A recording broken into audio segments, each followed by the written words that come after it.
trevas, né?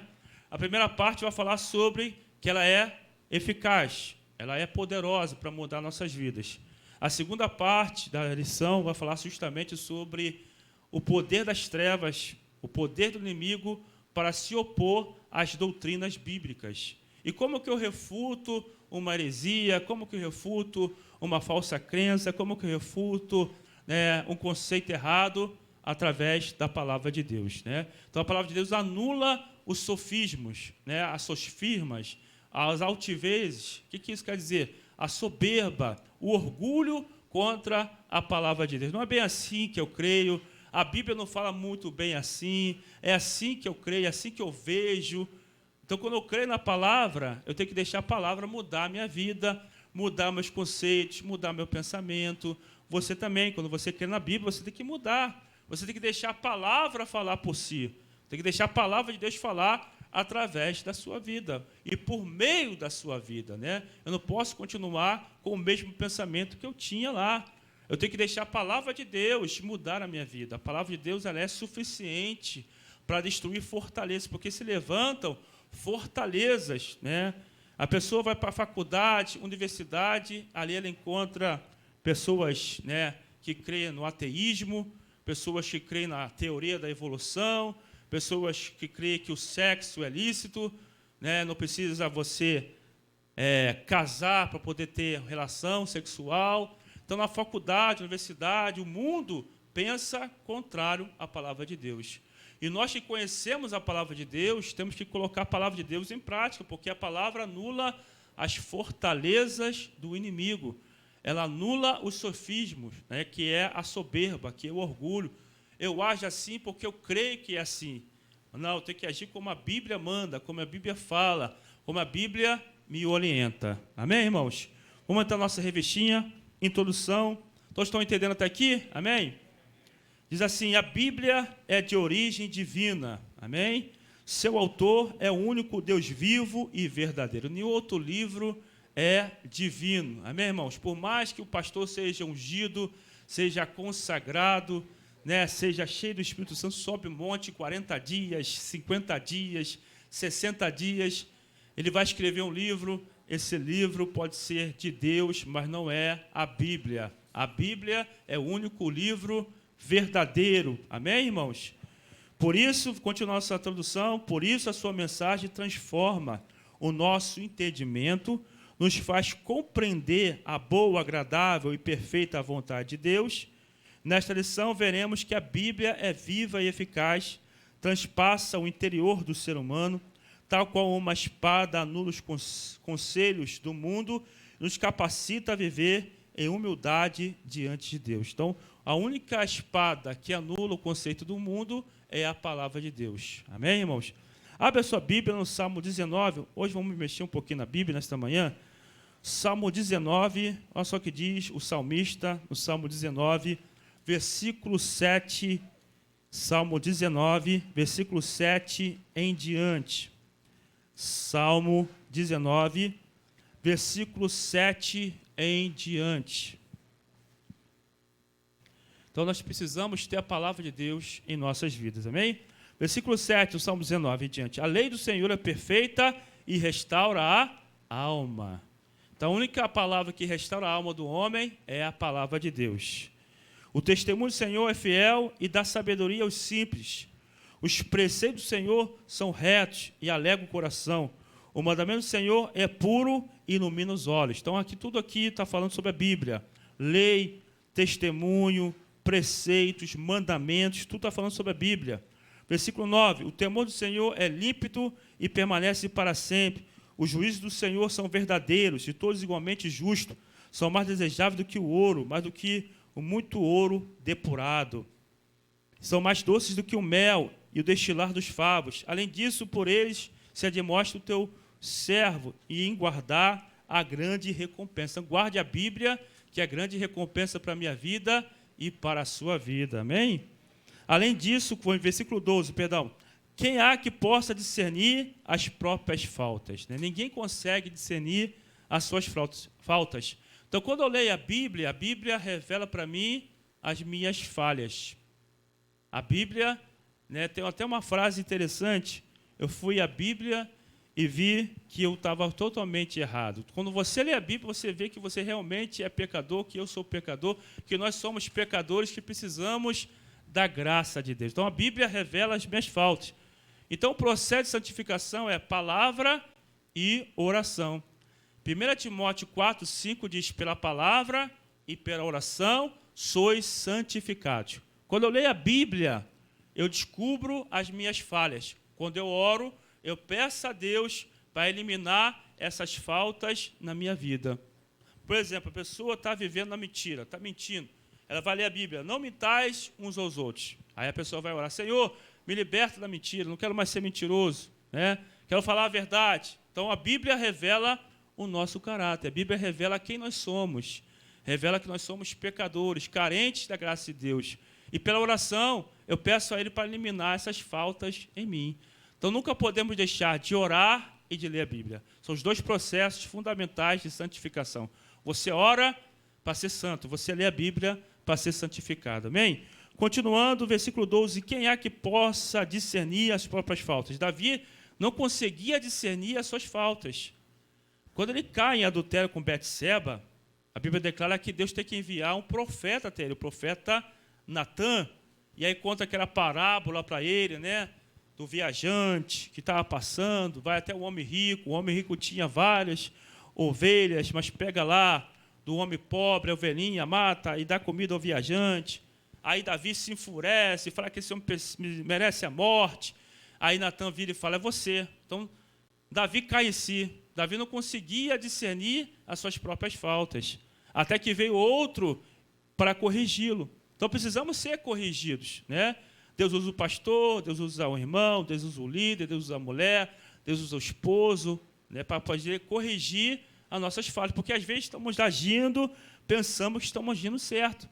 Mas quando nós conhecemos a verdade, conhecemos a palavra, nós somos corrigidos.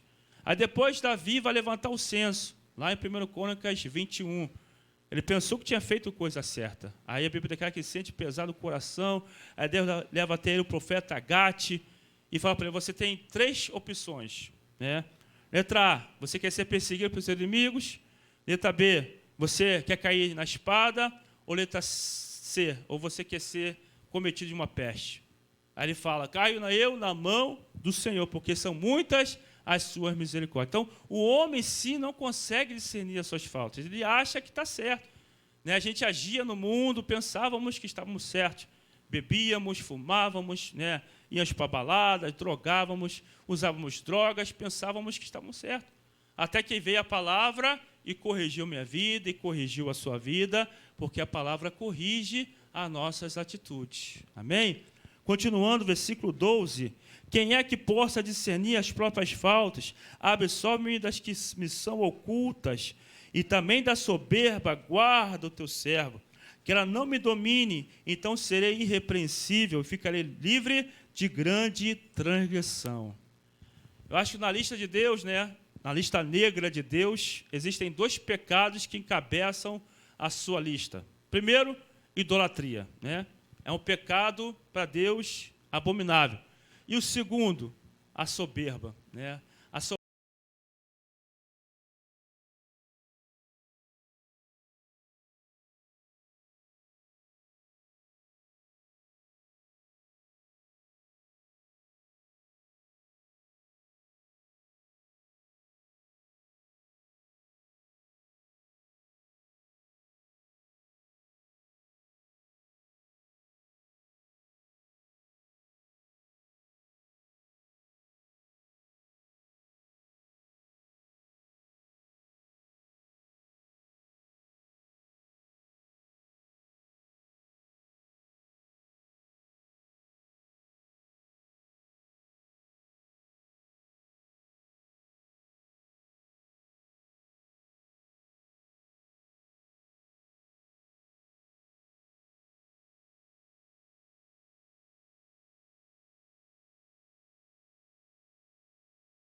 desde quando eu me converti, graças a Deus, até hoje, Deus tem me dado força, não deixei um dia sequer de ler a Bíblia.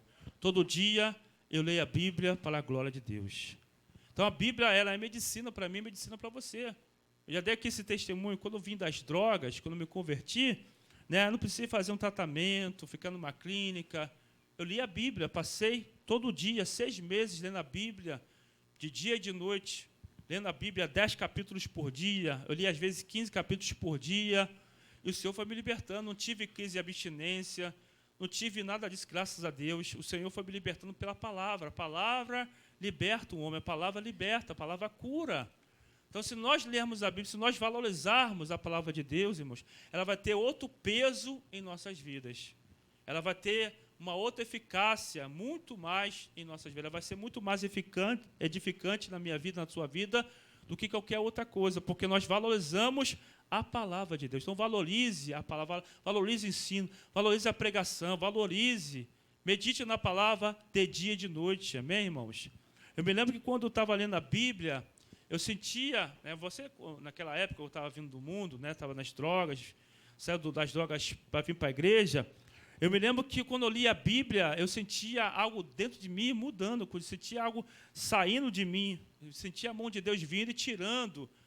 Eu, com certeza, era aquela libertação. Deus estava me libertando do vício das drogas. Deus estava me libertando, né, da vontade, porque a droga faz a pessoa ter um impulso. Ela não consegue controlar aquele impulso. Quando ela vê, ela já está fazendo. Quando ela vê, ela já está usando. Então, ela não consegue controlar. Ela quer parar, mas ela não consegue parar. Então, a libertação, ela é milagre. Só Deus pode fazer.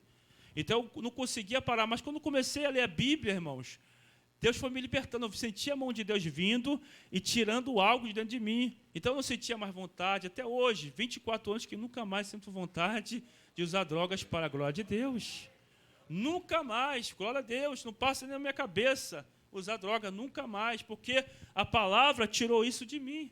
Foram 6 meses de tratamento com Deus. Então, a Bíblia declara que ela é medicinal. Se nós lermos a Bíblia, podemos passar por lutas, não estamos imunes de passar por dificuldades, né, pelo dia mal, vamos passar, vamos atravessar. Mas mesmo diante do dia mal, nós temos que meditar na palavra de dia e de noite. Eu me lembro, irmãos, há semanas atrás, eu tive um sonho, até contei para a Aline, minha esposa, né? Começou no dia 17, eu tive um sonho, dia 17 de fevereiro. De quarta para quinta, eu sonhei que eu estava em casa, eu e a Aline. Eu sonhei que o mar queria entrar, parece que aqueles desenhos animados, que o mar parece estar vivo, né? Ele queria entrar, eu fechava a porta, eu lutava com o mar, e o mar queria entrar na minha casa, eu não deixava o mar entrar na minha casa, aí o mar desistia, recuava. Aí nós saíamos, parecia que nós estávamos no centro da cidade. Lá no alto, irmãos, vinham umas ondas do tamanho dos prédios. Era um tsunami. E eu me lembro que a gente estava no Pão de Açúcar. Eu ali subia o Pão de Açúcar e ficava lá em cima, né? Aí o mar passava. O mar não atingia a gente. E aí eu acordei. Naquele dia, meu sogro foi internado. E naquele dia, 15 dias, irmãos, foram 15 dias de prova, de luta, dificuldade. Tsunami. Então Deus avisa, irmãos. Mas o que eu entendi? Eu subia o Pão de Açúcar, o monte. Eu entendi que eu tinha que buscar as coisas do alto para resistir o mar, para resistir a tempestade, para resistir o dia mau. E eu continuei buscando a Deus, não mudei, continuei orando, jejuando, lendo a Bíblia, fazendo a obra, continuei a mesma pessoa, porque Deus já tinha me alertado. Então, foram 15 dias, irmãos. Quando foi agora, quinta-feira passada, Deus me deu uma visão. Estava deitado na cama, Deus me deu uma visão das águas minguando, das águas já descendo.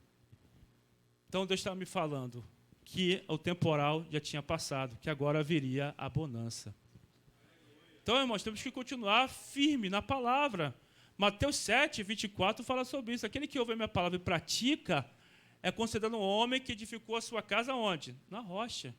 Caiu a chuva, vai vir o dia mal. Caiu a chuva, transbordaram os rios, sopraram os ventos e deu com ímpeto contra aquela casa, mas não desabou, porque estava edificada sobre a rocha. Mas aqueles que ouvem a palavra e não a pratica, vai acontecer a mesma coisa. Vai cair a chuva, vai transbordar os rios, vai soprar os ventos, vai ir contra aquela casa e vai ser grande a ruína, porque estava edificada sobre areia. Então, quando nós lemos a palavra e praticamos a palavra, nossa vida está alicerçada na rocha. Então, eu subi no sonho, eu subi ao Pão de Açúcar, eu buscava as coisas do alto. Está passando pelo dia mal? Busque as coisas do alto, que é do alto que vem o meu e o teu socorro. Busque a palavra, busque a oração, amém? Busque a comunhão da igreja, busque a igreja, busque os cultos a Deus.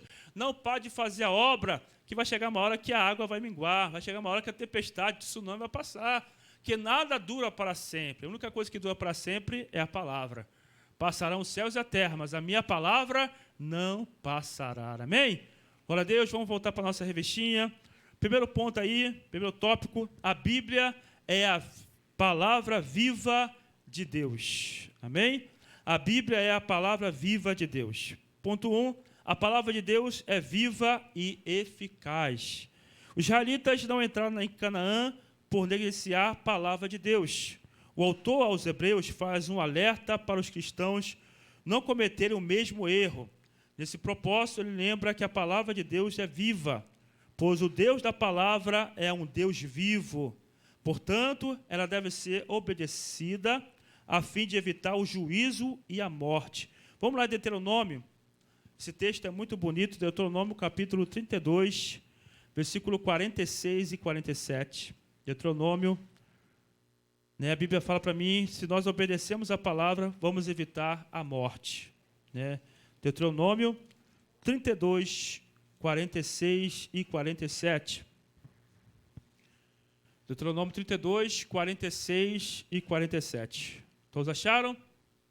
Disse-lhe: aplicai o coração a todas as palavras que hoje testifico entre vós, para que ordeneis a vossos filhos que cuidem de cumprir todas as palavras desta lei, porque esta palavra não é para vós outros coisa vã. Amém? A Bíblia não é coisa vazia para mim e para você. Amém, irmãos? Amém? Quem tomou café, diga amém. Amém. Continuando. Antes é a vossa vida. Essa palavra aqui é vida para mim e para você, irmãos. Você não pode viver sem a Bíblia. Eu não posso viver sem a Bíblia. Sem mim, nada podeis fazer. O que o Senhor está falando? Jesus não está aqui. Ele está aqui através da presença do Espírito Santo. Ele deixou a palavra para mim e para você. Então, sem essa palavra, nada podemos fazer. Jesus é a palavra. Vamos ver isso hoje. Continuando. Ante a vossa vida, e por esta mesma palavra prolongareis os dias da terra, a qual, passando o Jordão, ides para possuir. Então, a palavra de Deus alonga a nossa vida. Amém? Quantas pessoas que eu conheço, que desobedeceram a palavra e hoje não vivem mais, porque não queriam ter um compromisso com a palavra de Deus. Não queriam obedecer a palavra, E eram pessoas jovens, mas não, mesmo assim, não prolongaram as suas vidas. Então, nós devemos obedecer a palavra para que nossos dias sejam prolongados. Amém, irmãos? Quem quer ter vida longa, diga amém. Vida longa ao rei, amém? Vida longa aos irmãos. Continuando, vamos voltar para a nossa revistinha. Amém? Não se trata de ensino obsoleto. Ao contrário, a palavra de Deus vive e permanece viva, porque o Altíssimo vive desde a eternidade. Por essas razões, a palavra de Deus, a palavra é igualmente eficaz. Isto é, opera a vontade de Deus, jamais volta vazia e sempre realiza o seu propósito. Agora aí, o segundo ponto, a palavra de Deus é a espada penetrante. O texto sagrado descreve as Escrituras como mais penetrante do que qualquer espada de 2 gumes. O uso figurado da espada de 2 gumes simboliza que a palavra de Deus, é tão bem afiada que nada existe que ela não possa transpassar. Nenhuma resistência humana consegue impedir a ação da espada do Espírito. Assim, a palavra penetra até a divisão da alma e do Espírito, e das juntas e medulas. Significa que ela atinge o âmago de nosso interior, examina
aqui que eu pensei naquele dia em sair da igreja, Deus usou pastor para me corrigir, e graças a Deus nunca mais pensei em sair da igreja. Então a palavra revela minhas intenções, a palavra discerne os pensamentos. Não é porque o pastor conhece a tua vida, não é porque está direcionado, não, é porque é a palavra de Deus. É a palavra de Deus. Continuando. Os pecados escondidos são revelados. A hipocrisia, a rebeldia são desmascaradas. Coisa alguma pode ser escondida de Deus. Toda a verdade é exposta aos olhos daquele com quem temos de tratar. Portanto, se o nosso coração se render à palavra, seremos salvos. Porém, se endurecermos tal como os israelitas no deserto, a palavra nos julgará e, por fim, nos condenará. Então, irmãos, eu tenho que ser sincero para Deus. Eu não posso esconder nada do Senhor. A sinceridade tem que fazer parte da minha vida e fazer parte da sua vida. Quando nós chegarmos para Deus, a Bíblia fala, em Hebreus 10, 22, aproximemos de sincero coração, com a consciência purificada de má obra e o corpo lavado com água. Então, eu tenho que me aproximar de Deus com um sincero coração. Eu tenho que falar para Ele o que eu estou sentindo, o que eu estou passando. Se eu não estou gostando de algo, Senhor, muda essa situação, muda a minha vida. Eu não quero mais ser como era antes. Então, eu tenho que deixar Deus tratar as nossas vidas. E como que Deus faz isso? Pela pregação, pela palavra. A Bíblia declara, tem uma história interessante, capítulo 18 de Gênesis. Deus foi até a casa de Abraão, e Abraão recebe os 3 mensageiros, né, que ali é o Pai, o Filho e o Espírito Santo. Abraão chama os 3 de Senhor. E naquele momento ali, Abraão vai preparar comida para os servos do Senhor, para o Senhor. Vai preparar cabrito, bolo, coloca diante do Senhor. E aí pergunta ao Senhor, onde está Sara? Aí Abraão responde, está lá atrás da porta, lá na tenda. Aí o Senhor vira e fala, olha, daqui um ano, certamente vou visitar Sara, e Sara dará à luz um menino, um filho. Aí Sara está escutando atrás da porta, né? O crente, né? É o crente fofoqueiro. Gosta de escutar atrás da porta. Aí está atrás da porta, ela começa a rir no seu íntimo, ela começa a rir no seu coração. Aí Deus, lá na outra tenda com Abraão, conversando com Abraão, fala para Abraão, Abraão, por que Sara riu? Sara estava lá em outra tenda, rindo no seu íntimo. Aí Sara chega, Senhor, eu não ri não. Aí o Senhor vira e fala, é certo que tu riste. Como é que ela queria esconder do Senhor, o Senhor que sonda a mente e o coração, o que ela tinha sentido, o que ela tinha pensado. Não tem como esconder nada de Deus. Ele sonda a mente e coração. Então eu tenho que ser sincero para Deus. Senhor, me ajuda a crer porque eu não estou crendo na tua palavra, me ajuda aqui porque eu não estou crendo o suficiente, me ajuda a aceitar a palavra do jeito que ela é, porque eu não estou conseguindo aceitar. Me ajuda, meu Pai, a ser transformado. Eu tenho que pedir ajuda ao Espírito Santo, porque é Ele que vai mudar a minha vida e vai mudar a sua vida. Uma outra situação, em Mateus capítulo 9, Jesus tinha acabado de falar para o paralítico, filho, estão perdoados os teus pecados. Aí os fariseus pensaram, quem é esse que diz blasfêmia? Só um que pode perdoar pecados, que é Deus. Aí diz a Bíblia, Jesus conhecendo os pensamentos. Então, nada está oculto diante daquele que temos que prestar conta. Então, é melhor você confessar do que você esconder. É melhor eu confessar do que eu esconder. Porque ele vai saber, ele é a palavra, ele é o verbo de Deus. Apocalipse fala que o nome dele é verbo, ele é a palavra de Deus. Então, a palavra é Jesus, e Jesus é a palavra. Então, a palavra discerne meus pensamentos, a palavra discerne os seus pensamentos. Então, devemos ser sinceros. Olha só a sua Bíblia, Salmo 101. Salmo 101, olha só o que diz o salmista, no Salmo 101. Aleluia, glória a Deus. Salmo 101, versículo 1 em diante. Salmo 101.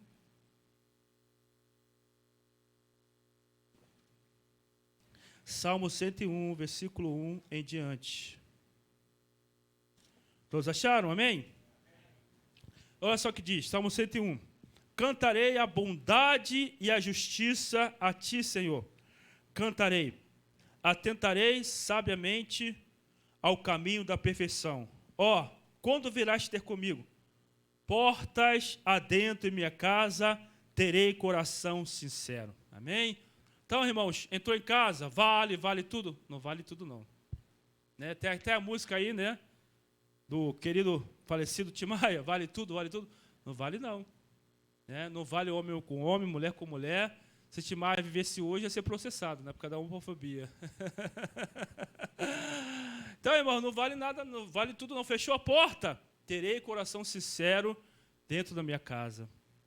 Ah, posso agora falar do pastor, posso agora falar da igreja, posso agora falar de fulano. Não, dentro da minha casa, terei coração sincero. Portas dentro de minha casa, terei coração sincero. Se você pegar a Bíblia, em Deuteronômio capítulo 1, quando o povo começou a murmurar, Deus fala para Moisés, o povo murmurava dentro das suas tendas. Reclamavam de Moisés dentro das suas tendas. E por causa disso, não entraram na terra prometida. Então, Deus sabe o que eu faço lá na minha casa. Deus sabe o que você faz lá na sua casa. Até falei aqui na quinta-feira, quanto o crente vendo o Big Brother, dando uma espiadinha, né? Ainda pago ainda para ver 24 horas Big Brother. Irmão, foge, chuta que é laço. Chuta que é laço, nós não podemos assistir essas coisas. Fechou a porta, agora quem manda na minha casa sou eu. Não, quem manda na sua casa é o Senhor. Quem manda na minha casa é o Senhor.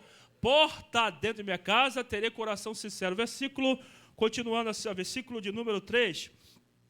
Olha só, não porei coisa injusta diante dos meus olhos. Só não posso colocar nada que vai contaminar a minha vida, e você não pode colocar nada que vai contaminar a sua vida diante dos seus olhos.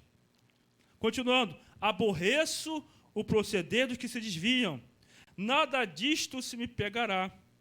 Longe de mim o coração perverso, não quero conhecer o mal.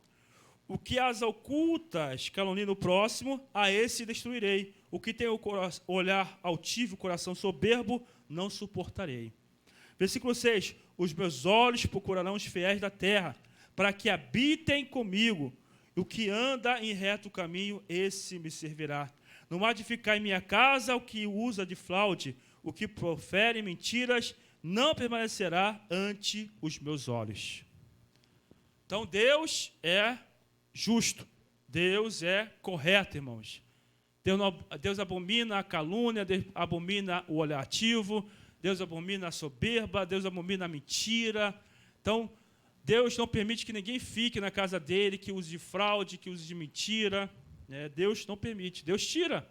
Salmo número 1 fala que o pecador não permanece na congregação do justo. Então, nós não podemos, irmãos, praticar nada que vá contaminar a nossa vida. Amém? Dentro da nossa casa, lá é um pedaço do céu, lá é uma extensão da igreja. Lá também nós devemos ser santos, né? Tem um pastor aí que prega. Fechou a porta do quarto, vale tudo. Vale não, irmãos. Fechou a porta do quarto, vale não. Vale tudo não. Existem regras para tudo. Deus é um Deus santo. Amém? Deus não habita em meio a impurezas. Deus habita em meio a santidade. Então, a minha casa também tem que ser santa. Se eu sou santo na igreja, em casa também tem que ser santo. Meus olhos têm que ser santos. Se lembra de Eva? Por que Eva caiu? Por causa da cobiça dos olhos. Ela viu o fruto da árvore que era bom, agradável. Opa! Os olhos é a porta de entrada do coração, irmãos. Existem duas janelas de entrada. São os olhos. Tudo que eu olho entra para a minha alma. E contamina a minha alma. Contamina a sua alma. Se eu olho com um olhar impuro, o meu coração vai ser impuro. A Bíblia declara, se os teus olhos forem maus, todo o teu corpo será trevas. Se os teus olhos forem bons, todo o teu corpo será luminoso. Então, os olhos são as janelas da alma. Então, nós temos que tomar cuidado com o que nós colocamos diante dos nossos olhos. Amém, irmãos? Amém? Está difícil dar uma glória a Deus de amanhã? Dá uma glória a Deus aí nessa manhã. Ponto 2. A Bíblia anula os conselhos do mundo. Amém? Agora aí, primeiro ponto do segundo tópico. As armas da nossa milícia. Paulo esclarece aos coríntios que as armas da nossa milícia não são carnais. Isso porque a nossa luta é de ordem espiritual. Portanto, não usamos os métodos mundanos, tais como subterfúgios, conchavos, ameaças, calúnias ou difamações. Nosso poderio de ataque não é carnal. Nossas armas são poderosas em Deus. O conselho bíblico é tomar toda a armadura de Deus, a verdade, a justiça, o evangelho, a fé, a salvação, a espada do Espírito e a oração perseverante. Né? Todos sabem, conhecem a palavra. Em Efésios 6, versículo 12, declara que a nossa luta não é contra o sangue nem contra a carne. Né? Quem está aí acompanhando a guerra, né? Essa guerra da Rússia com a Ucrânia, não sei se os irmãos chegaram a ver, tem um vídeo que um soldado russo cai na mão dos ucranianos e eles dão chá e pão para esse soldado russo, e ainda coloca ainda um vídeo chamada com a mãe dele, o soldado russo. Irmãos, o soldado russo não aguenta, começa a chorar, chora como criança, porque ele viu que o amor, ele cobre multidão de pecado. O amor não é pagar o mal com o mal. Eles poderiam muito bem pegar aquele soldado russo, que a Rússia está destruindo a Ucrânia, e matá-los, mas não. Pegaram, deram chá para ele, deram pão para ele, ainda fizeram uma videochamada dele para sua mãe, e ele não aguentou. Então, o amor, irmãos, que conquista. As armas nossas não são carnais. A Bíblia declara em Zacarias 4:6, não é por força e nem por violência. Será que a gente teria essa mesma atitude? Eu vou arrancar o dedão dele. Tum. Será que a gente teria essa mesma atitude desses ucranianos? Então não devemos pagar o mal com o mal. Nossa arma não é carnal, nossa arma é espiritual. O amor é que quebra as cadeias. O amor é que vence, as armas das trevas. Se você pegar a Bíblia, Paulo fala em Romanos 12:20. Se teu inimigo tiver fome, dá-lhe de comer. Se ele tiver sede, dá-lhe de beber. Eles não eram cristãos, esses ucranianos não são cristãos. Não sei, pelo menos não falavam no vídeo. Mas agiram como cristãos, agiram como a palavra orienta. Se teu inimigo tiver fome, dá de comer. Se ele tiver sede, dá de beber, irmãos. Esse é o comportamento cristão. Essa é a arma do cristão vencer as trevas. Imagine se a gente começar a pagar o mal com o mal. Rapidamente, olha só, Gálatas capítulo 5. Eu falei que a gente ia mexer um pouquinho na Bíblia hoje, irmãos? Gálatas capítulo 5. Olha só o que diz, versículo 13 ao 15. Gálatas capítulo 5, versículo 13 ao 15. Gálatas capítulo 5, versículo 13 ao 15. Amém? Porque, diz assim, porque vós, irmãos, fostes chamados à liberdade. Porém, não useis da liberdade para dar ocasião à carne. Sede antes servos um dos outros pelo amor. Então, eu tenho que ser servo do meu irmão pelo amor. Eu não posso dar ocasião à carne. Não é porque eu sou livre, o Senhor fez o sacrifício na cruz por mim, que eu posso fazer tudo o que eu quero. Não, eu tenho que ser servo do meu irmão pelo amor. Versículo 14, porque toda a lei se cumpre em um só preceito, a saber, amarás o teu próximo como a ti mesmo. Versículo 15, se vós, porém, vos mordeis e devorais uns aos outros, vede que não sejais mutuamente destruídos. Então, crente não pode ser crente pitbull, Tem crente pitbull. Crente que vive zangado, mal-humorado, chuta, cachorro, fala com o papagaio, periquito, reclama de tudo. É o crente pitbull, está sempre mal-humorado, está sempre furioso. Tem o Velozes e Furiosos, tem um crente furioso. Então, o crente não pode, irmãos, morder. O crente não pode ser pitbull. O crente não pode morder o irmão. O crente não pode fazer o mal ao irmão. Nós temos que ser servos uns aos outros em amor. É o amor que cobre a multidão de pecados. Amém? Claro que a gente tem que chamar, o irmão errou, tem que chamar a atenção do outro, tem que corrigir, mas em amor. Amém, irmãos? Voltando aqui para a nossa revistinha, ponto 2, no segundo tópico, a destruição das fortalezas. A Bíblia afirma que o mundo jaz no maligno, 1 João 5,19. Se você vê o mundo hoje, irmãos, o mundo vai de mal a pior porque não tem a presença do Espírito Santo, não tem Deus. Estava até falando com o pastor que ontem aqui, na loteria da Xingu, teve até assalto. 3 bandidos tentaram assaltar a loteria da Xingu, da freguesia. O carro da polícia estava passando, teve tiroteio, 2 morreram e 1 ficou ferido. Eu tenho um tio, né, que ele botou no grupo lá, né, da família, ainda botou assim: bandido bom é bandido morto. Né? Tem muito crente que quer no cinema, mas a Bíblia não fala sobre isso. Mas ele está fazendo mal, ele tem que morrer, porque ele roubou, ele furtou, ele matou. A Bíblia não manda, a Bíblia declara Ezequiel 18, 32. Acaso tenho eu prazer na morte do perverso? Antes se converta e viva. Nós não podemos pensar como o mundo pensa, irmãos. Nós temos que pensar segundo a palavra de Deus pensa. Nós não podemos, né, se alegrar com a morte do perverso.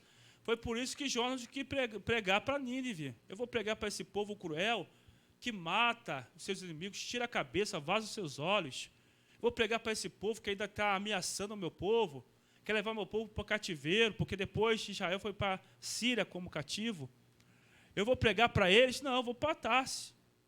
E Deus foi e repreendeu Jonas. Então, nós não podemos concordar com o mal, irmãos. Nosso pensamento tem que ter a mente de Cristo. Eles erraram, vão pagar diante dos homens. Diante dos homens, diante da lei dos homens, vão pagar. Mas diante de Deus, se eles se arrependerem, eles estão salvos. Essas duas pessoas que morreram assaltando, se não se arrependeram na hora, Senhor, me perdoa, foram para o inferno. Porque o salário do pecado é a morte. Mas nós, como cristãos, não devemos usar as armas, amém, carnais. Continuando, diz assim a nossa revistinha: o líder das forças do mal é o diabo. Por meio do espírito do erro, ele trabalha contra o reino de Deus. Para tanto se opor aos valores cristãos, dissemina o ódio, o desrespeito à vida, a corrupção, a imoralidade, dentre outros males. Se você reparar, até o mundo, irmãos, algumas pessoas, ou a maioria, vocês estão acompanhando aí essa guerra da Rússia com a Ucrânia, as pessoas estão abrindo mão de aliança com a Rússia, porque não concordam com a atitude dela. A UEFA, a FIFA baniram os clubes, e a seleção russa da Copa do Mundo e das competições europeias. Então, o mundo não concorda com essas atitudes. Então, nós também não podemos concordar com as atitudes erradas. O mundo está clamando pela paz, o mundo está clamando pelo amor. E quem é que tem o amor? A igreja. Times da Alemanha, que tinha patrocínio das empresas russas, nas camisas, tiraram, baniram, cortaram a aliança. Manchester United tinha na camisa também o patrocínio da empresa russa, tirou também. Então, o mundo, irmãos, está clamando pela paz, o mundo está clamando, e nós, como servos de Deus, devemos clamar e pregar a paz. Amém, irmãos? Devemos sempre primar pela paz, em nome de Jesus. Continuando aqui nossa revistinha: contudo, o poder de Deus é capaz de destruir todas as fortalezas do diabo. A palavra de Deus anula o mal com a graça e poder e liberta as almas da prisão espiritual. Então, as pessoas estão agindo porque estão debaixo da potestade de Satanás. Existe um príncipe nesse mundo que governa o mundo. Então, as pessoas agem debaixo dessa liderança. Mas nós que conhecemos a palavra, nós lutamos com as armas espirituais: oração, jejum, palavra, louvor, testemunho. Então, usamos as armas que nós temos à nossa disposição. A pregação da palavra, e nós vamos destruindo as forças espirituais do mal. Porque o inimigo quer sempre, irmãos, disseminar o erro, quer disseminar o ódio, quer disseminar o desrespeito, a rebelião, a revolta, a rebeldia. E nós, pela palavra, nós sempre estamos sujeitos a Deus, em nome de Jesus. Amém? Terceiro ponto agora, do segundo tópico: a destruição dos falsos argumentos. A Escritura diz que o poder de Deus também destrói os conselhos. A Bíblia, na versão Nova Almeida Atualizada, traduz como raciocínios falaciosos. São premissas falsas usadas para afastar as pessoas da verdade. E se aplica às ideologias, os irmãos aí estão acompanhando aí as ideologias de gênero, anticristãs, entre elas o ateísmo, o relativismo. Quer dizer, uma verdade para um grupo não é a mesma verdade para outro grupo. Isso se chama relativizar ou relativismo. né? A verdade cristã não serve para a verdade católica. A verdade católica não serve para a verdade para o espírita. Isso se chama relativismo. Então, as pessoas estão assim, olha, você crê na palavra, mas eu não creio. Então, a tua verdade não serve para mim. Eu tenho uma outra verdade para mim. Então, você vê como o diabo está tentando, de todas as formas, né, parar o reino de Deus, parar a palavra de Deus, né? E continuando, diz assim, entre elas o ateísmo, o relativismo, o secularismo, o marxismo, né? Que são as crenças de Karl Marx. Se você pegar os partidos políticos, a maioria deles são todos firmados nas ideias de Karl Marx. Era um ateu, filósofo, né, que não cria em Deus, que ele fala que o poder, que é o Deus, e quanto mais a pessoa tiver poder, mais ela vai ter Deus na vida dela. Então, são as crenças marxistas. E você vê que todo partido político prima pelo poder. Qual o poder? Dinheiro. Quanto mais dinheiro tiver, mais poder vai ter. Por isso que tem aí corrupção, o roubo no meio da política, né? Continuando, e as heresias que contradizem a mensagem da cruz. O método cristão para anular esses sofismas é a persuasão por meio da verdade da palavra de Deus. João 8,32, conheceis a verdade vos libertará. Me lembro que quando eu estudava, estava terminando o 2º grau, aí tinha um professor de história, eu gostava muito desse professor, né? E ele dava aula, né? Gostava da aula dele e tal. Aí ele chegou e falou assim, não é bom nós falarmos que Deus pode fazer chover. Aí, irmãos, eu tinha acho que 2 anos de convertido. Aí eu falei assim, professor, posso falar? Aí os professores me chamavam de Moraes. Fala aí, Moraes. Eu falei, professor, você é uma pessoa tão inteligente, né? A Bíblia fala no livro mais antigo da Bíblia, lá no livro de Jó, que os vapores sobem da terra, formam as nuvens, e segundo a direção que ele dá, ela passa pela redondeza da terra. E detalhe, a Bíblia fala que ela é redonda, a terra é redonda antes de Galileu descobrir. E a Bíblia declara, o professor, que a verdade é que a ciência só descobriu o que Deus criou. Aí ele ficou me olhando assim e falou, não vou discutir religião com você não, tá? Eu falei, professor, a Bíblia declara, 2 Coríntios 13, versículo 8. Ninguém pode contra a verdade, a não ser em favor da verdade. Quando eu falei isso, toda a turma estava olhando para mim. Eu falei, professor, nós temos a verdade. A Bíblia é a verdade. Então, quando eu estudava, irmãos, eu não, vamos dizer assim, eu não enfrentava o professor, mas eu colocava a palavra. Eles vinham com as crenças deles, eu colocava a palavra, porque a palavra diz. Uma certa vez, a professora começou a falar que nós, né, quem estudou aqui, né, a teoria da evolução, que nós viemos do macaco. Eu falei, professora, dá licença, posso falar? Fala aí, Molage. Professora, a senhora veio do macaco, é um problema da senhora. Eu não vim do macaco, não. Eu não posso fazer nada, a senhora cresce. Eu só sei que eu não vim do macaco, não. A Bíblia fala que eu vim de Adão e Eva. E o detalhe, professora, quando a senhora vai lá no enterro, lá se cumpre a palavra. Lá em Gênesis 3, versículo 19, fala que o homem foi feito do pó, e o pó vai voltar ao homem. Então, a senhora vê a Bíblia se cumprindo. Outra coisa, professora, a Bíblia fala em Coríntios que uma é a carne do homem, uma é a carne do animal, outra é a carne da ave, outra é a carne do peixe. E a senhora sabe muito bem que cada espécie tem o seu próprio DNA. O único DNA próximo do homem é o macaco. Quando eu acabei de falar isso, ela olhou para mim com os olhos desregalados desse tamanho. Toda a turma olhando para mim. Falei, professora, crê na verdade, crê na palavra. Irmãos, eu coloquei um propósito de pregar para todo mundo na escola. Eu entrava na escola, né, eu ia debaixo de oração e jejum, né, porque eu sabia que lá era complicado. Para vocês, irmãos, terem uma ideia, as pessoas entravam na sala drogadas, estudavam à noite, bêbado. Eu fazia isso também. Eu ficava no bar, ali na Tidiba, né, no Colégio Felicidade, tinha um bar do lado. A gente bebia, quando dava hora de entrar para a escola, a gente entrava para a escola. Aí eu sentava lá no fundão da classe. Aí eu me converti, irmãos. Me sentei lá na frente. Primeira fileira. E comecei a pregar. Pregar. Eu queria divulgar a verdade. Eles vinham com a mentira, eu falava, não, não é assim não.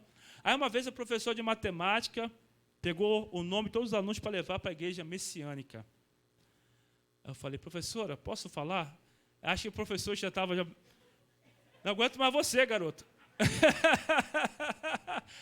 Posso falar, professora? Fala aí, Molage. Eu falei, professora, isso aí é uma seita. A Bíblia fala que Jesus não concorda com a seita. Ela conhecia a Bíblia, ela era espírita. Mas Jesus não falou que onde tiver 2 ou 3 reunidos no meu nome, eu estou presente? Falei, falou, professor, muito bem, o senhor conhece a Bíblia, mas também só tem que conhecer uma Bíblia que fala em Mateus 16, 18. Pensei que tu és Pedro, sobre esta pedra que farei é minha igreja. É a igreja dele, não é a igreja do homem, não. Onde prega heresia, não. Para que eu falei isso, irmãos? A mulher bateu na mesa assim, pá! Ficou vermelho, ficou endemoniado, o diabo tomou ela. Vocês cristãos, sou o único dono da verdade. Eu falei, não.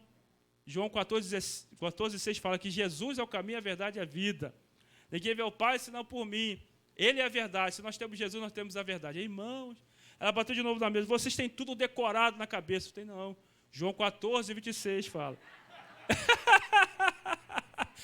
O Espírito Santo me lembra de tudo e me ensina a respeito de qualquer coisa. Irmão, ela ficou mais endemoniada. A irmã era branca, ela ficou vermelha. Ela pegou o sapato, o tamanco dela e bateu na mesa assim. Pá! Daqui a pouco você vai falar que não existe reencarnação. Não existe reencarnação. Irmãos, iam 2 meninas de branco. Uma era espírita e outra católica. Toda a aula elas vinham de branco. Aí levantou, né, a católica. Como é que é? Não existe purgatório? Não, não existe não. Daqui a pouquinho você... professor, daqui a pouquinho você vai falar que não existe reencarnação. Falei, professor, não existe reencarnação. Hebreus 9, 17 fala que um homem está ordenado a morrer uma só vez. Depois segue o juízo. Irmão, quando eu falei, se levantou a espírita. Botou o braço cruzado assim na minha frente. Como é que é, Moraes? Não tem reencarnação? Não tem reencarnação. Aí bateu o sinal. Pá! Aí, irmão, arrumei minhas coisas, fui embora. Perna para quem te quer. Fui embora, irmãos. Quando eu estou lá no final, lá embaixo, olho para trás, está lá as 2. Os braços cruzados assim, me esperando. É um desafio, irmãos. Né? Até o Daniel Pacheco falou na pregação que ele pregou aqui, uma coisa interessante, convidaram a filha, né, do Billy Graham, quando teve aquele atentado lá na escola, perguntaram por que Deus nos abandonou. Não foi Deus que abandonou o homem, foi o homem que abandonou Deus. Não ensinam mais, né, o criacionismo na escola, não lê mais a Bíblia, não tem oração, não canta nem mais o hino. Na minha época cantava o hino, né, na época dos irmãos, cantava o hino, né, nacional na escola. Não canta nem mais o hino nacional na escola, não tem mais amor à pátria, não respeitam mais professor, não respeitam mais valores cristãos, né, proibiram muitas coisas, colocaram camisinha para os alunos terem relação sexuais com as meninas, quantas vezes quiserem, é tudo lícito. Então, irmãos, foi Deus que abandonou ninguém, foi o homem que abandonou Deus. E aí está o resultado. Os jovens não respeitam ninguém, é morte, é suicídio, é tragédia, porque as pessoas não querem Deus, não querem a Bíblia da forma que ela é, mas querem inventar ideologias, querem inventar crenças, querem inventar valores que vão contra a palavra de Deus. E Deus não aceita e não tolera essas coisas. O mal vai vir, porque está dando legalidade, então o mal vai agir. Né? Mas nós temos a verdade em nome de Jesus. Amém, irmãos? Continuando assim, o 4º ponto do 2º tópico, a destruição de toda a altivez. O poder do Altíssimo igualmente aniquila toda a altivez que se levanta contra o conhecimento de Deus. A altivez se refere a toda a conduta que serve de oposição para a fé em Deus. Aqui está incluso, entre outros, a rebeldia, o orgulho, a jactância e as demais vaidades humanas. Satanás é quem atua na mente das pessoas e mantém afastadas de Deus. Porém, pela pregação da palavra de Deus, o sistema soberbo do mundo é subjugado aos ensinos cristãos. Amém? Então, a Bíblia declara que nós devemos sempre ensinar a Bíblia com mansidão. Vamos rapidamente, em 2 Timóteo. Era isso que eu tentava fazer na escola. Né? As pessoas vinham, os professores vinham com as crenças falsas, eu tentava ensinar eles a doutrina da verdade. 2 Timóteo, capítulo de número 2, versículo 23 em diante. 2 Timóteo 2, versículo 23 em diante. Olha só o que diz. E repele as questões insensatas. Então, a gente tem que repelir essas coisas, né? E absurdas, pois sabes que só engendram, contendas. Versículo 24. Ora, é necessário que o servo do Senhor não viva a contender. Ele se deve ser brando para com todos, apto para instruir, paciente, disciplinando com mansidão os que se opõem, na expectativa de que Deus lhes conceda não só arrependimento para conhecerem plenamente a verdade, mas também o retorno à sensatez, livrando-se eles dos laços do diabo, tendo sido feitos cativos por ele, para cumprirem a sua vontade. Então, as pessoas estão cativas pelo diabo. Então, como que nós vamos conseguir quebrar essa altivez, esse sofismo? Através da mansidão, através do amor, colocando a palavra de uma forma mansa. A Bíblia fala que nós devemos ser brandos para com todos. Aceita Jesus, senão você vai para o inferno.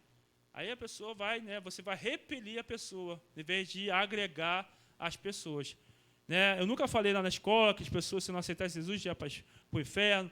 Meu pai, outro dia, chegou para mim, para a Aline, falou para a gente, algum tempo atrás, que gostava da gente, porque nós nunca falamos para ele para minha madrasta, que se não aceitasse Jesus, ele ia para o inferno. Eu tinha um tio, que era de uma determinada igreja tradicional. Então, ele dormia de terno e gravata, irmãos, num calor desse. Ele dormia de roupa social, porque ele acreditava que Jesus podia voltar a qualquer momento. Imagina um calor desse no Rio de Janeiro, tu dormir de terno e gravata com roupa social. Ele dormia assim, ele acreditava. E aí ele falava para o meu pai, olha, Adilson, se você não se arrepender, você e a sua mulher vão para o inferno. Falava assim mesmo para o meu pai. Meu pai tinha horror de crente, irmãos. Meu pai, meu Deus. A gente teve que trabalhar muito na vida dele, da minha madrasta. Graças a Deus, eles estão mais abertos agora ao evangelho. Ele falou para a gente, gosto de vocês porque vocês nunca falaram para a gente, para mim, para a tua madrasta, para a Regina, que nós íamos para o inferno. Vocês nunca falaram para a gente, mas a gente sempre fala o amor, porque o que conquista as pessoas é o amor, irmão, não é a dureza. A palavra dura suscita ira, mas a branda desvia o furor. Então a gente precisa falar o amor. O amor é que conquista as pessoas. O amor vai quebrar a altivez, o orgulho daquela pessoa. A palavra de Deus vai entrar com mansidão, disciplinando com mansidão, com amor. E aí as pessoas vão ver que Jesus realmente, ele é amor. Amém? Ela vai cair em si e vai voltar à sensatez, em nome de Jesus. Amém? Último tópico, para nós encerrarmos. Terceiro tópico aí, a Bíblia nos torna humildes. 1. Deus aborrece a soberba. A Escritura declara que Deus resiste aos soberbos, dá, porém, graça aos humildes. Isso indica que Deus abomina os arrogantes que confiam na sabedoria humana e rejeitam os preceitos divinos. Por isso, Tiago exorta: sujeitai-vos, pois, a Deus, e ainda humilhai-vos perante o Senhor. As expressões sujeitar-se e humilhar-se querem dizer obedecer ao Todo-Poderoso. Quando nos chegamos a Deus, Ele se achega a nós. Ele nos liberta da sabedoria terrena, animal e diabólica e nos agracia com a verdadeira sabedoria que vem do alto. Em vista disso, a bênção plena de Deus é concedida aos humildes, que são transformados pela palavra do Altíssimo. Então, humilde é aquele que acata a repreensão, aquele que acata, a sugestão, aquele que reconhece as suas falhas, aquele que pede perdão, esse é humilde. Aquele que sabe que está errado, a palavra veio, consertou ele, amém, estou errado, me desculpa.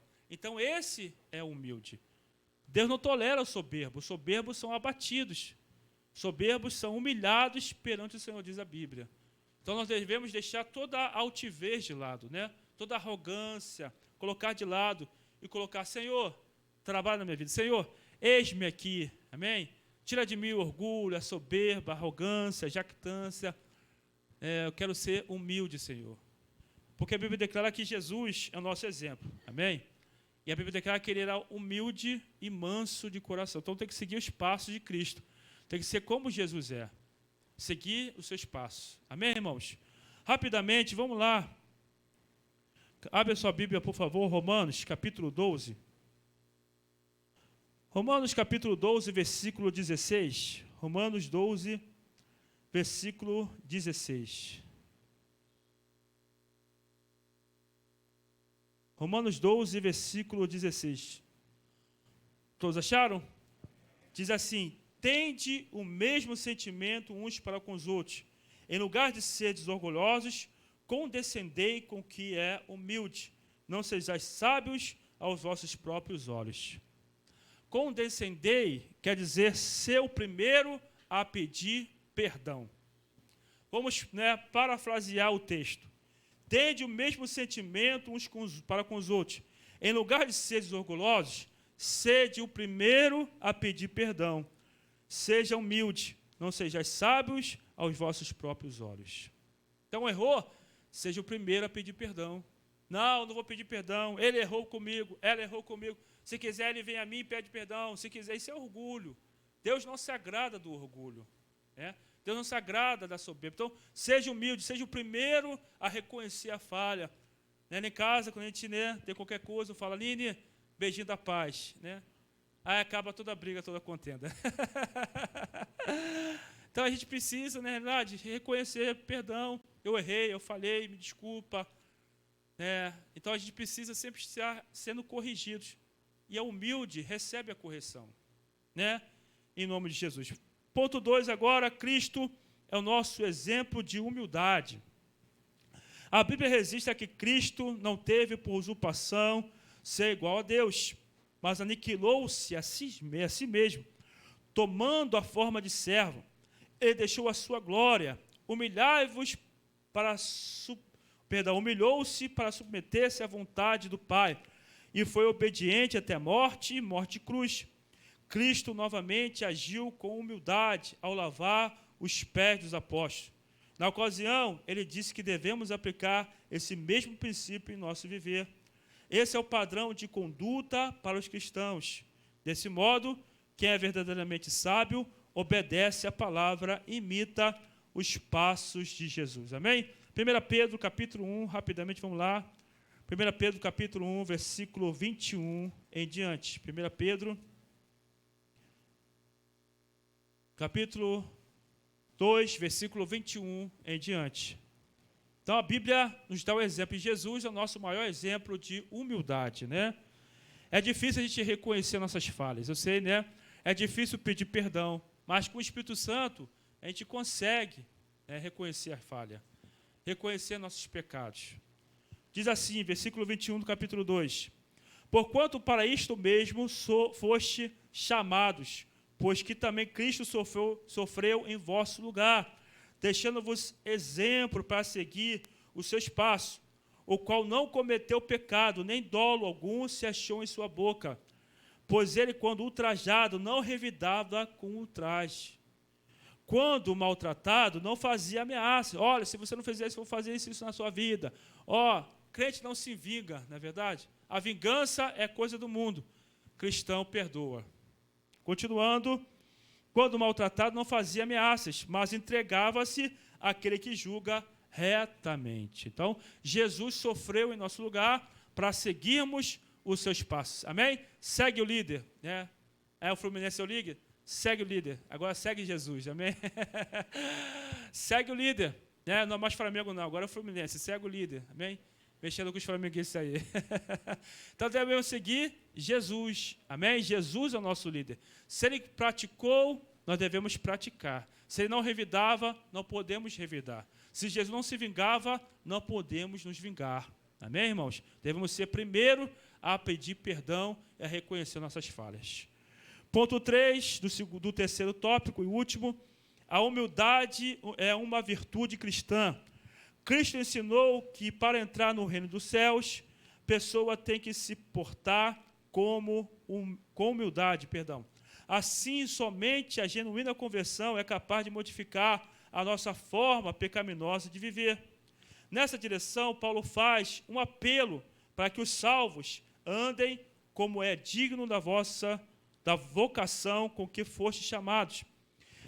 Enfatiza a necessidade da prática da humildade. Ser humilde significa comportar-se com modéstia e reconhecer as próprias fraquezas. Todavia, ninguém recebe virtude alguma se não for transformado pelo Espírito Santo. Ou seja, quer dizer que uma pessoa que não foi purificada pela palavra de Deus não pode ser verdadeiramente humilde. Então, precisamos ser lavados pela palavra todo dia. Amém? Então, devemos meditar na palavra todo dia. Tem um exemplo na Bíblia que eu gosto muito, Muitas pessoas falam sobre Pedro, né, que Pedro era isso, que Pedro era aquilo outro, Pedro era impossível, Pedro era impetuoso, Pedro era, né, destemperado, Pedro falava sem filtro. Mas tem uma virtude de Pedro que eu gosto muito. Pedro era humilde. Pedro era ensinado, ou ensinável. Pedro se deixava ser ensinado pelo Senhor. Todas as vezes que Jesus corrigia Pedro, Pedro aceitava a correção. Então, isso é ser humilde. Humilde não significa você não errar. Humilde significa você ser corrigível.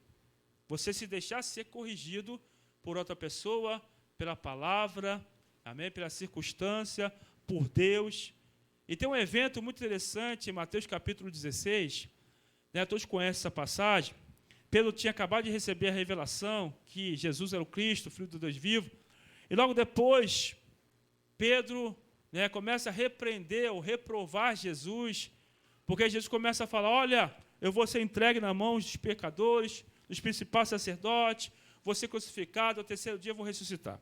Aí Pedro pega Jesus pela mão, leva a parte e diz, Senhor, tem compaixão de ti, isso nunca irá te suceder. Aí Jesus vira e fala, arreda de mim, Satanás. Tu ficaria numa igreja onde teu líder te chama de Satanás? Pare e pense. Jesus chamou Pedro de Satanás, arreda de mim, Satanás, o que estava nele, o que estava em Pedro. Pedro tinha acabado de ser usado por Deus e depois foi usado por Satanás. Arreda de mim, Satanás. Pedro ele reclama. Pedro ele se levanta contra Jesus. Pedro ele vai embora da igreja. Pedro larga Cristo? Não. Pedro é repreendido, leva um safanão de Jesus. Arreda de mim, Satanás. Tu és para mim pedra de tropeço. Leva uma bronca do Senhor e Pedro abaixa a cabeça. Jesus pega todos os discípulos, versículo 24. Quem não tomar sua cruz e vir após mim, não é digno de mim. Quem a si mesmo não se nega, não tem a vida. E quem quiser preservar sua vida, perdê-la. Pedro era ensinável. Pedro era corrigível. Então, essa tem que ser a nossa virtude. A maior virtude do crente é ele ser corrigível, é ele ser ensinável. Deixa a palavra te corrigir, deixa o teu líder te corrigir, deixa o ensino te corrigir, deixa a circunstância te corrigirem. Porque você lá na frente vai ser aquilo que Deus prometeu que você seria. Pedro só se tornou pescador de homens porque ele deixou Jesus corrigir as suas atitudes. Quando Pedro cai na água, ele começa a se afogar, Jesus pega pela mão e repreende, homem de pequena fé, por que duvidaste? Outra repreensão. Pedro leva um safanão de Jesus, entra para o barco com Jesus e vê o mar se acalmar. Então, irmãos, nós devemos ser corrigível, amém? Deixa Deus te corrigir, eu tenho que deixar Deus me corrigir. Deixa a tua mulher te corrigir se for preciso, deixa o teu esposo te corrigir se for preciso, deixa o teu pastor te corrigir, deixa o teu líder te corrigir. Amém? Porque Deus não se agrada do soberbo. A conclusão para nós encerrarmos, o Altíssimo não tolera a soberba humana, nem a rejeição à revelação divina. Os israelitas que se rebelaram contra ela sucumbiram no deserto. A palavra de Deus examina os segredos humanos e desfaz todos os conselhos mundanos. Os humildes que se sujeitam a Deus e a sua palavra são transformados e agraciados com a plenitude das bênçãos divinas. Amém? Somente recebe bênção quem é humilde. Amém, irmãos? Só recebe a plenitude das bênçãos do Senhor quem é corrigível e quem é ensinável. Amém, irmãos? Em nome de Jesus, eu agradeço a Deus pela oportunidade. Amém? Espero que os irmãos na semana possam ter crescido um pouquinho mais na graça e no conhecimento do nosso Senhor e Salvador Jesus Cristo. Amém, pastor Joaquim? Obrigado, pastor, pela oportunidade.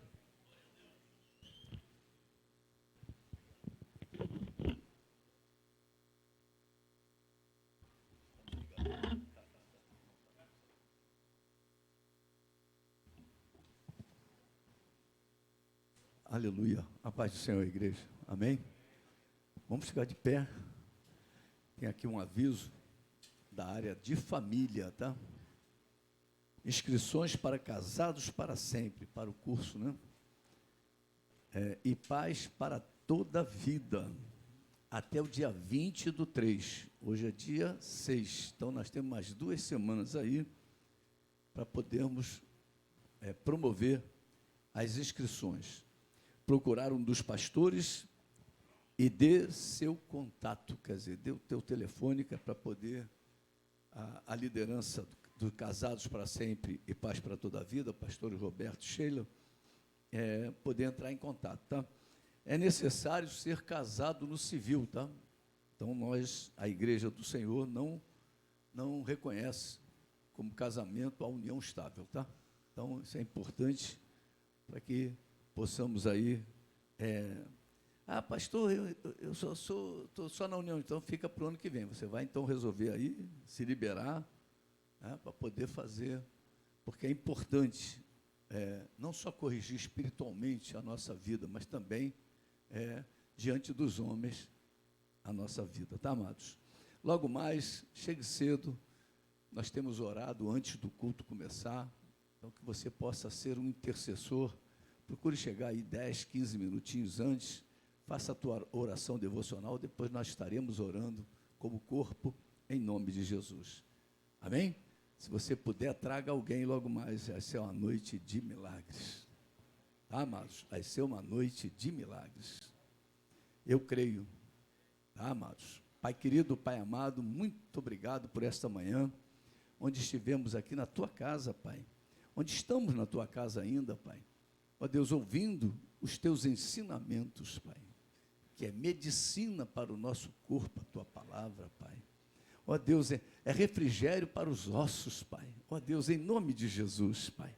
Ó Deus, fortalece o Teu povo, continua, Pai, avivando a Tua obra, em nome de Jesus, Pai. Venha suprir todas as necessidades da Tua igreja, Pai, em nome de Jesus. Nos livra no caminho de volta, dos acidentes, das balas perdidas, dos assaltos, dos sequestros, e quando chegarmos em casa, possamos encontrar o nosso lar guardado e protegido por Ti, em nome de Jesus. Agora toque no céu pela fé, receba a bênção, que o grande amor de Deus Pai, que a graça de nosso Senhor e Salvador Jesus Cristo e as doces e eternas consolações do Espírito Santo de Deus, seja com cada um de nós, agora e para todos sempre, e todo o povo que ama o Senhor, diga amém.